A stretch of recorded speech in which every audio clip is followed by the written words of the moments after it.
ce livre à une grande personne, j'ai une excuse sérieuse. Cette grande personne est le meilleur ami que j'ai eu au monde. J'ai une autre excuse. Cette grande personne peut tout comprendre, même les livres pour enfants. J'ai une troisième excuse. Cette grande personne habite la France, où elle a faim et froid. Elle a bien besoin d'être consolée. Si toutes ces excuses ne suffisent pas, je veux bien dédier ce livre à l'enfant qui a été autrefois cette grande personne. Toutes les grandes personnes ont d'abord été des enfants, mais peu d'entre elles s'en souviennent. Je corrige donc ma dédicace à Léon Wers quand il était petit garçon. Voilà, une petite préface qui met bien en scène ce livre, quoi. C'est génial. Allez, chapitre 1. Lorsque j'avais 6 ans, j'ai vu une fois une magnifique image dans un livre sur la forêt vierge qui s'appelait Histoire vécue. Ça représentait un serpent bois qui avalait un fauve. Voilà la copie du dessin. Je vous le montre. Voilà. Désolé pour les sauts de lumière.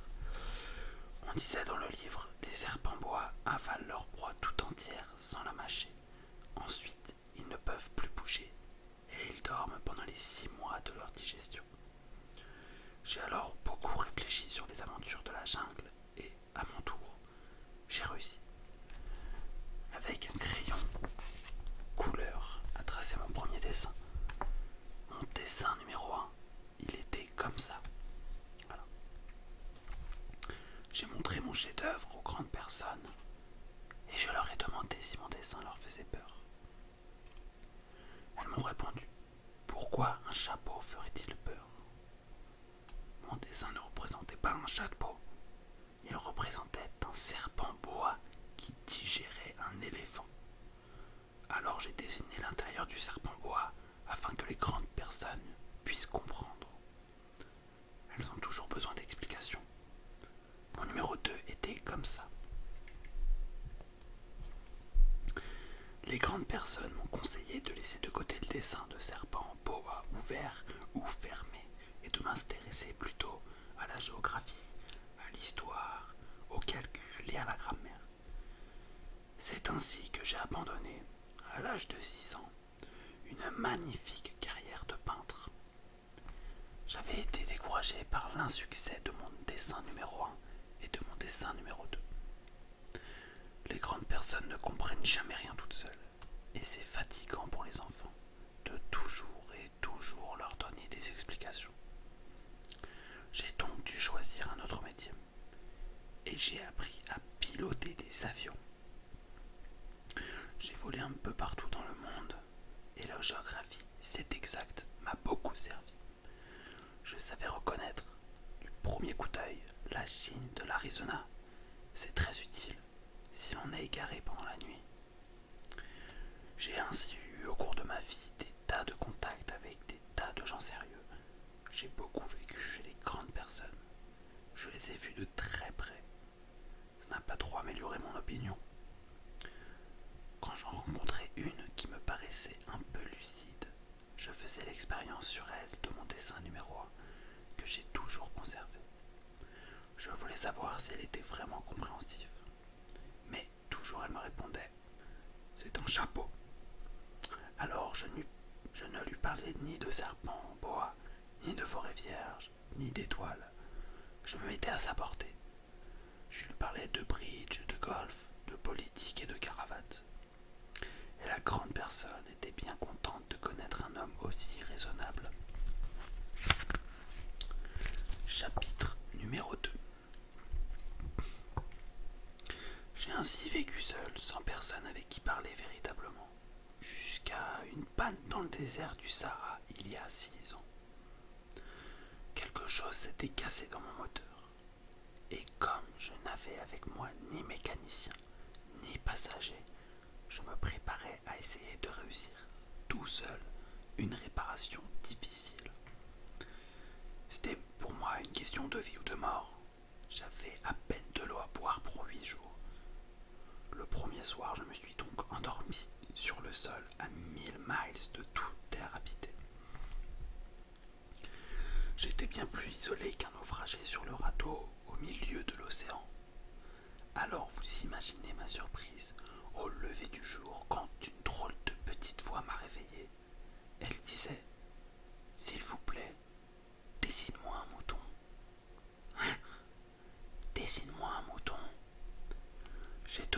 J'ai sauté sur mes pieds comme si j'avais été frappé par la foudre. J'ai bien frotté mes yeux, j'ai bien regardé, et j'ai vu un petit bonhomme tout à fait extraordinaire qui me considérait gravement. La photo du petit bonhomme.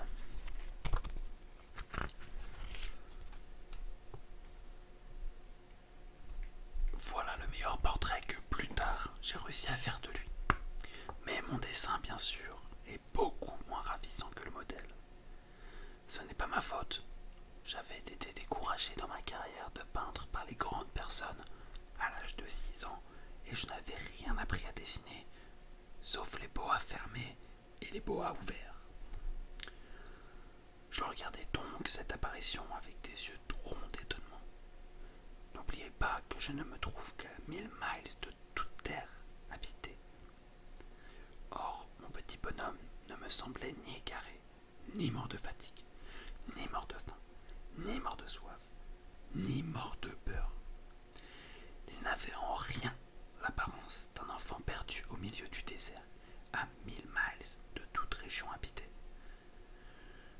Quand je réussis enfin à parler, je lui dis « Mais qu'est-ce que tu fais là ?» Et il me répéta alors, tout doucement, comme une chose très sérieuse, « S'il vous plaît, dessine-moi un mouton. » Quand le mystère est trop impressionnant, on n'ose pas désobéir. Aussi absurde que cela ne sembla à 1000 miles de tous les endroits habités et en danger de mort, je sortis de ma poche une feuille de papier et un stylographe.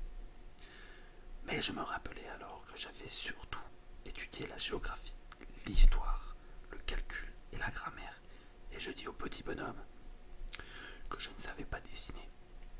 Il me répondit « Ça ne fait rien, dessine-moi un mouton. » Comme je n'avais jamais dessiné un mouton, je refis pour lui un des 2 seuls dessins dont j'étais capable, celui d'un boa fermé. Et je fus stupéfait d'entendre le petit bonhomme me répondre « Non, non, non, je ne veux pas d'un éléphant dans un boa. Un boa, c'est dangereux, et un éléphant, c'est très encombrant. Chez moi, c'est tout petit, j'ai besoin d'un mouton. Dessine-moi un mouton. » Alors j'ai dessiné. Il regarda attentivement, puis « Non, celui-là est déjà très malade, fais-en un autre. » Je dessinai. Mon ami sourit gentiment avec indulgence. « Tu vois bien, ce n'est pas un mouton, c'est un bélier. Il a des cornes. » Je refis donc encore mon dessin. Mais il fut refusé comme les précédents. « Celui-là est trop vieux, je veux un mouton qui vit longtemps. » Alors, faute de patience, comme j'avais hâte de commencer le démontage de mon moteur, je griffonnais ce dessin-ci. Il faut le montrer. Une boîte. Et je lançais, ça, c'est la caisse. Le mouton que tu veux est dedans. Mais je fus bien surpris de voir s'illuminer le visage de mon jeune juge. C'est tout à fait comme ça que je voulais. Crois-tu qu'il faille beaucoup d'herbe à ce mouton? Pourquoi? Parce que chez moi, c'est tout petit. Ça suffira sûrement, je t'ai donné un tout petit mouton. Il pencha la tête vers le dessin. Pas si petit que ça. Tiens, il s'est endormi. Et c'est ainsi que je fis la connaissance du petit prince. Chapitre 3.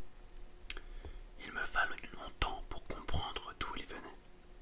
Le petit prince, qui me posait beaucoup de questions, ne semblait jamais entendre les miennes. Ce sont des mots prononcés par hasard qui, peu à peu, m'ont tout révélé.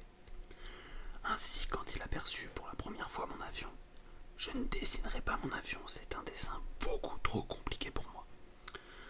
Il me demanda: qu'est-ce que c'est que cette chose-là? Ce n'est pas une chose, ça vole. C'est un avion. C'est mon avion. Et j'étais fier de lui apprendre que je volais. Alors il s'écria: comment tu es tombé du ciel? Oui, fis-je modestement. Ah, ça c'est drôle. Et le petit prince eut un très joli éclat de rire qui m'irrita beaucoup. Je désire que l'on prenne mes malheurs au sérieux. Puis il ajouta: alors, toi aussi tu viens du ciel. De quelle planète es-tu? J'entrevis aussitôt une lueur dans le mystère de sa présence, et j'interrogea brusquement: tu viens donc d'une autre planète? Mais il ne me répondit pas. Il hocha la tête doucement, tout en regardant mon avion. C'est vrai que là-dessus, tu peux pas venir de bien loin. Et il s'enfonça dans une rêverie qui dura longtemps. Puis, sortant mon mouton de sa poche, il se plongea dans la contemplation de son trésor. Vous imaginez combien j'avais pu être intrigué par cette demi-confidence sur les autres planètes? Je me forçais donc d'en savoir plus long. D'où viens-tu, mon petit bonhomme? Où est-ce chez toi? Où veux-tu emporter mon mouton? Il me répondit après un silence méditatif: ce qui est bien avec la caisse que tu m'as donnée, c'est que la nuit, ça lui servira de maison. Bien sûr, et si tu es gentil, je te donnerai aussi une corde pour l'attacher pendant le jour et un piquet. La proposition parut choquer le petit prince. L'attacher? Quelle drôle d'idée! Mais si tu ne l'attaches pas, il ira n'importe où et il se perdra. Et mon ami eut un nouveau éclat de rire. Mais où veux-tu qu'il aille? N'importe où, droit devant lui. Alors le petit prince remarqua gravement: cela ne fait rien, c'est tellement petit chez moi. Et avec un peu de mélancolie peut-être, il ajouta: droit devant soi, on ne peut pas aller bien loin.